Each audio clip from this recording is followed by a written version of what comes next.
तो इस वीडियो में हम data type in C language पढ़ेंगे कि सी लैंग्वेज में कौन कौन से डेटा टाइप होते हैं। तो डेटा टाइप पढ़ने से पहले हम ये देखते हैं कोई प्रोग्राम रन कैसे होता है। तो जो सम डॉट सी है ये हमारी एक प्रोग्राम फाइल है, और प्री प्रोसेसर फाइल जो हम प्रोग्राम में प्री प्रोसेसर लगाते हैं शार्प करके। तो शार्प करके हम कोई भी फाइल इंक्लूड करते हैं हम अपने प्रोग्राम में, वो और हमारी डॉट सी फाइल दोनों को मिला करके सम डॉट आई फाइल बनती है। सम डॉट आई फाइल क्या होती है? ये आउटपुट फाइल होती है जो कि प्री प्रोसेसर फाइल को एक्सट्रैक्ट करती है। मतलब जो प्री प्रोसेसर फाइल में जो भी हमने इंक्लूड कर रखा है, मान लीजिए हमने मैथ टाइप का हमने कोई प्रोग्राम बनाया है, तो जो प्री प्रोसेसर में हमने फ़ाइल इंक्लूड करी है मैथ की, जैसे कि उसमें मैथ फाइल में हमारी स्क्वायर का फंक्शन होना चाहिए, हमारा साइन का फंक्शन होना चाहिए, हमारा कॉस का फंक्शन होना चाहिए, तो वो फाइल को तुम्हारी फाइल के साथ इंक्लूड कर देता है, साथ में कर देता है। ठीक है। फिर सम डॉट आई के बाद वो फाइल कंपाइलर को देता है। कंपाइलर क्या करता है? कंपाइलर उस फाइल को कंपाइल करके 0101 के फॉर्मेट में कन्वर्ट कर देता है। तो 0101 के फॉर्मेट में कन्वर्ट कर देता है, तो उस फाइल को हम क्या बोलते हैं? Object file. उस फाइल को हम बोलते हैं ऑब्जेक्ट फाइल। अब ऑब्जेक्ट फाइल और लाइब्रेरी फाइल्स क्या होती हैं? लाइब्रेरी फाइल्स में कीवर्ड्स रखे हुए होते हैं। कीवर्ड्स जैसे कि हमने मेन, मान लो मेन प्रोग्राम है, मेन का ब्रैकेट है, तो ये सब एक कीवर्ड है। तो ये सब जितनी भी कीवर्ड्स हम यूज़ करते हैं अपने प्रोग्राम में या आप सी प्रोग्रामिंग लैंग्वेज में, जैसे इफ़ एल्स, ये कीवर्ड है। तो ये जितनी भी फाइल्स हैं या जितने भी कीवर्ड्स हैं, ये लाइब्रेरी फाइल्स में होती है। तो हमारी जो ऑब्जेक्ट फाइल और लाइब्रेरी फाइल्स दोनों को मिला करके हम लिंकर को देते हैं। फिर लिंकर क्या करता है? लिंकर उस फाइल, दोनों फाइल को लिंक कर देता है, दोनों फाइल्स को लिंक कर देता है। फिर लिंकर के बाद वो जो आउटपुट निकल के आता है लिंकर से, वो हमारा प्रोग्राम होता है, वो हमारा सॉफ्टवेयर होता है। अगर आप उसको रन करते हैं अपने कंपाइलर में या अपने कंप्यूटर में, तो वो एक प्रकार का सॉफ्टवेयर बन जाता है। मान लीजिए आपने कोई कैलकुलेटर बनाया सी प्रोग्रामिंग में, तो सी प्रोग्रामिंग में जब आपने का प्रोग्राम कंप्लीट हो गया और उसको कंपाइल करके रन करेंगे ना, तो ये डॉट ई एक्स ई फाइल में कन्वर्ट हो जाता है और ये आपके कंप्यूटर सिस्टम में सेव हो जाता है। तो वो एक सॉफ्टवेयर का जो डॉट ई एक्स ई फाइल बन जाती है, कोई भी फाइल, वो सॉफ्टवेयर कहलाने लग जाती है। तो आपका कैलकुलेटर जो आपने बनाया सी प्रोग्रामिंग से, वो एक सॉफ्टवेयर बन चुका है। तो ऐसे रन होता है हमारा सी प्रोग्राम किसी कंपाइलर में। अब टाइप ऑफ कॉन्स्टेंट्स देखते हैं। कॉन्स्टेंट्स क्या क्या होते हैं? एक होता है प्राइमरी कांस्टेंट। प्राइमरी कांस्टेंट में क्या क्या आता है? इंटीजर आता है, रियल आता है, कैरेक्टर आता है। ये हमारे प्राइमरी कांस्टेंट है सी प्रोग्रामिंग में। सेकेंडरी कांस्टेंट कौन कौन से हैं? सेकेंडरी कांस्टेंट्स जैसे एरे हो गया, स्ट्रिंग हो गया, पॉइंटर हो गया, स्ट्रक्चर हो गया, ये सब चीज़ें हम आगे पढ़ेंगे, ये सब क्या चीज़ें हैं। अब इंटीजर कांस्टेंट में क्या क्या चीज़ें आती हैं? इंटीजर कांस्टेंट में जैसे कि जो रियल वैल्यू होती हैं, जो डेसिमल वैल्यू नहीं होती हैं, उनको हम इंटीजर कांस्टेंट बोलते हैं। जैसे -55 हो गया, ये एक इंटीजर वैल्यू है। ठीक है। 25 हो गया, ये भी एक इंटीजर वैल्यू है, इसमें कोई पॉइंट वैल्यू नहीं है। 0 हमारा, ये भी एक इंटीजर वैल्यू है, इसमें कोई पॉइंट्स नहीं है, तो ये इंटीजर कांस्टेंट कहलाते हैं। ठीक है। रियल कांस्टेंट कौन से होते हैं? जिसमें पॉइंट्स इंक्लूड होता है। जिन नंबर में पॉइंट्स इंक्लूड होता है वो हमारा रियल कांस्टेंट है। अब रियल कांस्टेंट में का एग्जांपल हम देख लेते हैं।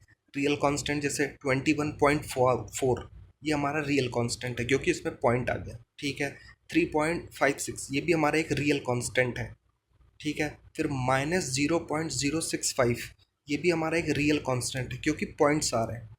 ठीक है। अब कैरेक्टर कांस्टेंट कौन कौन से होते हैं? कैरेक्टर कांस्टेंट जो सिंगल कोट में डिफाइंड होते हैं, जो भी अल्फ़ाबेट, नंबर, स्पेशल सिंबल अगर सिंगल कोट में और एक ही वर्ड होता है, तो उसको कैरेक्टर कांस्टेंट बोलते हैं। जैसे एग्जांपल में ए हो गया, कैपिटल ए हो गया सिंगल कोट में, फिर प्लस हो गया, फिर 2 हो गया, ये हमारे कैरेक्टर कांस्टेंट कहलाते हैं। ठीक है। और इसको हम सिंगल कोट में ही रखते हैं। ठीक है। अब कौन कौन से कैरेक्टर कांस्टेंट नहीं होते हैं, जैसे -3 ये हमारा कैरेक्टर कांस्टेंट नहीं है, ठीक है। 3.4 ये हमारा कैरेक्टर कांस्टेंट नहीं है। हमने कोई नाम लिख दिया, ये हमारा कैरेक्टर कांस्टेंट नहीं है। सिंगल कोट में हमने किसी का नाम लिख दिया, जैसे नेहा नाम लिखा हुआ है सिंगल कोट में, ये हमारा कैरेक्टर कांस्टेंट नहीं है। अब देखते हैं वेरिएबल क्या होता है सी प्रोग्रामिंग में। वेरिएबल वे आइडेंटिफायर होते हैं जिसमें प्रोग्राम के दौरान वैल्यू को स्टोर किया जाता है। वेरिएबल वे आइडेंटिफायर होते हैं। अब आइडेंटिफायर क्या होते हैं वो हम अभी आगे देखेंगे, आइडेंटिफायर क्या होते हैं। तो वेरिएबल ऐसे आइडेंटिफायर होते हैं या ऐसे कीवर्ड होते हैं जिनमें प्रोग्राम के दौरान वैल्यू को स्टोर किया जाता है, जैसे, ठीक है। अब combination of alphabet, digit and underscore. Underscore आप जानते हैं, नीचे नीचे से लाइन खींची जाती है। एक लाइन होती है जो वर्ड के सबसे नीचे लाइन खींची हुई होती है, उसको अंडरस्कोर बोलते हैं। तो combination of alphabet, digit and underscore को हम वेरिएबल हम डिफाइन कर सकते हैं। इन सब चीज़ों का कॉम्बिनेशन होना चाहिए वेरिएबल में, ठीक है। ए एंड स्मॉल ए ये डिफरेंट वेरिएबल कहलाएंगे। अगर आप कोई भी वेरिएबल बनाते हैं सी प्रोग्रामिंग में, तो जो कैपिटल ए और स्मॉल ए ये दोनों डिफरेंट वेरिएबल हैं, ठीक है। First letter is not digit, मतलब जो आप वेरिएबल बनाएंगे उसमें जो फर्स्ट लेटर होगा या फर्स्ट जो भी आप चीज़ें लिखेंगे वो डिजिट नहीं होना चाहिए। वो कुछ भी हो सकता है लेकिन डिजिट नहीं होना चाहिए, ठीक है। अब एग्जांपल देख लेते हैं कोई भी वेरिएबल बनाने का। जैसे स्टूडेंट हो गया, मार्क्स हो गया, स्टूडेंट नेम, जैसे स्टूडेंट अंडरस्कोर नेम हो गया, ये हमारा वेरिएबल हम बना सकते हैं सर, ठीक है। ललित 69 ये भी हमारा एक वेरिएबल है, इसको हम बना सकते हैं, ठीक है। CSIT 30 क्लासेस ये भी हमारा एक वेरिएबल हो गया, ऐसे हम लिख सकते हैं वेरिएबल बनाने के टाइम। तो ऐसे कई वेरिएबल हम बना सकते हैं, ठीक है। अब नॉट वैलिड वेरिएबल मतलब कौन कौन से वेरिएबल किस तरीके से हम नहीं बना सकते हैं, जैसे नेम और एक कॉमा एस, ये ऐसे हम नहीं बना सकते हैं वेरिएबल को। अब जैसे 9 पोर्ट लिखा हुआ है तो 9 पहला जो है वो डिजिट आ गया, तो हम ऐसे नहीं लिख सकते, ठीक है। अब क्वेश्चन मार्क नेम, अब क्वेश्चन मार्क एक स्पेशल सिंबल है, नहीं हम नहीं बना सकते हैं क्योंकि हमने बताया था combination of alphabet, number and underscore का कॉम्बिनेशन होना चाहिए, ठीक है। ये हमारे ऐसे वेरिएबल डिफाइन नहीं हो सकते। और कैसे नहीं हो सकते, रिजर्व कीवर्ड हमारे वेरिएबल डिफाइन नहीं हो सकते। अब रिजर्व कीवर्ड कौन कौन से होते हैं, रिजर्व कीवर्ड में 32 कीवर्ड्स आते हैं। 32 तरीके के रिजर्व कीवर्ड होते हैं जो कंपाइलर अपने आप रिजर्व किए होता है अपने कंपाइलर में। जैसे आ गया फ्लोट हो गया, इंट हो गया, कॉन्स्ट हो गया, स्ट्रक्ट हो गया, ब्रेक हो गया, डबल हो गया, ऑटो हो गया, शॉर्ट हो गया, इफ़ है, एल्स है। ऐसे ही मैंने 16 लिख रखे हैं लेकिन 32 कीवर्ड्स होते हैं ऐसे। ये कीवर्ड्स जो है लोअर केस में होते हैं, मतलब स्मॉल लेटर में लिखे जाते हैं ये कीवर्ड्स, ठीक है। कीवर्ड का उपयोग लेने के लिए हेडर फाइल्स में इंक्लूड करना पड़ता है। जैसे ये जो कीवर्ड्स हैं, अगर आप प्रोग्राम बनाते हैं कोई भी तो आपको हेडर फाइल इंक्लूड करनी पड़ती है, हैश इंक्लूड डॉट stdio.h ऐसे करके आपको एक हेडर फाइल इंक्लूड करनी पड़ती है। तो ये जो कीवर्ड लिखे हुए हैं ये कीवर्ड हेडर फाइल्स में इंक्लूड होते हैं। तो जब भी आप प्रोग्राम बनाएं तो हेडर फाइल्स को इंक्लूड करना होता ज़रूरी है, तभी कंपाइलर को पता चलेगा कि आपने हेडर फाइल इंक्लूड की है तो आप इन कीवर्ड का यूज़ करने वाले हो, ठीक है। सी लैंग्वेज में 32 कीवर्ड होते हैं, मैंने बता दिया, ठीक है। अब डेटा टाइप कितने तरीके के हो सकते हैं, ठीक है। डेटा टाइप देखते हैं, जब कोई वेरिएबल अपने पास किसी तरह की वैल्यू को स्टोर करेगा, जब कोई वेरिएबल अपने पास किसी तरीके की वैल्यू स्टोर करेगा, ये डेटा टाइप बताएगा। मतलब जब हम वेरिएबल में कोई चीज़ स्टोर करते हैं तो वो किस तरह का वेरिएबल है वो डेटा टाइप बताएगा, ठीक है। कौन कौन से डेटा टाइप होते हैं, जैसे इंट हो गया, INT, इंट ये इंटीजर डेटा टाइप है, केवल नंबर वैल्यू को स्टोर करने के लिए इंट डेटा टाइप का यूज़ करते हैं।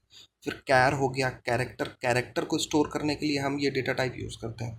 फिर फ्लोट हो गया, फ्लोट को फ्लोट ही बोलते हैं और फ्लोट को फ्लोट के तरीके से ही लिखते हैं। ये डेसिमल वैल्यू को लिखने के लिए होता है और डेसिमल वैल्यू कहाँ तक, 0.7 वैल्यू तक हम डेसिमल वैल्यू लिख सकते हैं फ्लोट में, ठीक है। फिर डबल वैल्यू हो गया, डबल वैल्यू में क्या करते हैं हम, डेसिमल वैल्यू जो होती है वो 17 अंकों तक हम लिख सकते हैं डबल में, और डबल को हम डबल की तरह ही हम इस्तेमाल करते हैं, ठीक है। अब डिक्लेरेशन, कैसे हम डिक्लेयर करते हैं डेटा टाइप्स को। अब जैसे कि पहली लाइन में लिखा हुआ है इंट ए, तो ए हमारा क्या है, ये वेरिएबल है, ठीक है। इंट क्या है, हमारा डेटा टाइप है, हमारा इंटीजर टाइप का डेटा टाइप है, और ए हमारा वेरिएबल है। ठीक है। बी इक्वल्स टू 5, हमने वेरिएबल में हमने 5 डिफाइन कर दिया, मतलब हमारी बी में 5 पड़ी हुई है, और ए में क्या पड़ा हुआ है, ए में पता नहीं क्या पड़ा हुआ है, हमें नहीं पता, कंपाइलर पहले से डाल रखा है, कुछ भी चीज़ें डाल सकता है। गार्बेज वैल्यू, जिसको हम गार्बेज वैल्यू बोलते हैं, वो कुछ भी डाल सकता है, वो कुछ अपने मन से कुछ भी पड़ी हुई है वैल्यू। जैसे ही आपने इंट ए लिख दिया तो कंपाइलर कुछ ना कुछ वैल्यू उसमें डाल देता है, तो उसको हम गार्बेज वैल्यू कहते हैं। लेकिन अगर आपने कोई वेरिएबल डिफाइन किया, जैसे बी हमने डिफाइन किया और डिफाइन करते ही हमने कोई वैल्यू डाल दी, जैसे 5 डाल दिया, तो अब उसके अंदर क्या हो गया, 5 वैल्यू पड़ी है। ठीक है। डॉट कॉमा को हम सेमी कॉलन बोलते हैं। ठीक है। अब फ्लोट के है मतलब, अब फ्लोट फ्लोट टाइप का एक डेटा टाइप हो गया, हमारा जो नंबर आएगा वो पॉइंट्स में आएगा, और के क्या है, के उस वेरिएबल का नाम है।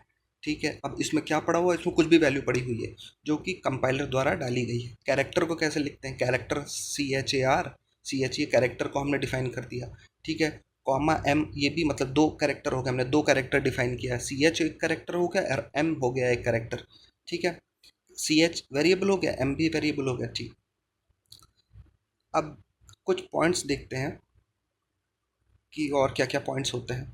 अब जैसे आइडेंटिफायर क्या होता है, जैसे मैंने पहले बताया कि आइडेंटिफायर के बारे में मैं बताऊंगा। आइडेंटिफायर क्या होता है, यूज़र द्वारा दिए गए नाम को हम ही आइडेंटिफायर कहते हैं। जैसे यूज़र, जैसे हम वेरिएबल में अपना नाम देते हैं ना, combination of letters, numbers and underscore, तो यूज़र द्वारा जो नाम दिए जाते हैं उसको हम आइडेंटिफायर कहते हैं। ठीक है। वेरिएबल एक आइडेंटिफायर है। ठीक है, समझ गए आप आइडेंटिफायर क्या होता है। ठीक है। अब प्रिमिटिव डेटा टाइप क्या होता है, जो प्रिमिटिव डेटा टाइप किसको बोलता है, अगर आपसे कोई क्वेश्चन पूछ लिया जाए प्रिमिटिव डेटा टाइप क्या होता है, तो प्रिमिटिव डेटा टाइप वो डेटा टाइप होता है जो पहले से ही डिफाइन होता है अपने कंपाइलर में, जो पहले से ही डिफाइन होता है वो प्रिमिटिव डेटा टाइप होते हैं। जैसे इंट, फ्लोट, डबल, ऐसे 30 कीवर्ड्स होते हैं, वो प्रिमिटिव डेटा टाइप है। ठीक है। अब स्ट्रिंग कांस्टेंट क्या होता है, स्ट्रिंग कांस्टेंट वो होता है जो डबल कोट में लिखे जाते हैं। हमने सिंगल कोट का तो देख लिया, उसको कैरेक्टर कांस्टेंट बोलते हैं, लेकिन स्ट्रिंग कांस्टेंट कौन से होते हैं, जो डबल कोट में लिखी जाती हैं उसको स्ट्रिंग कांस्टेंट बोलते हैं। जैसे जयपुर लिखा हुआ है, ये पूरा एक वर्ड लिखा हुआ है और ये डबल कोट में लिखा हुआ है, तो इसको क्या बोलेंगे, स्ट्रिंग कांस्टेंट। सो आगे भी और वीडियो आएंगे सी लेक्चर की। So thank you.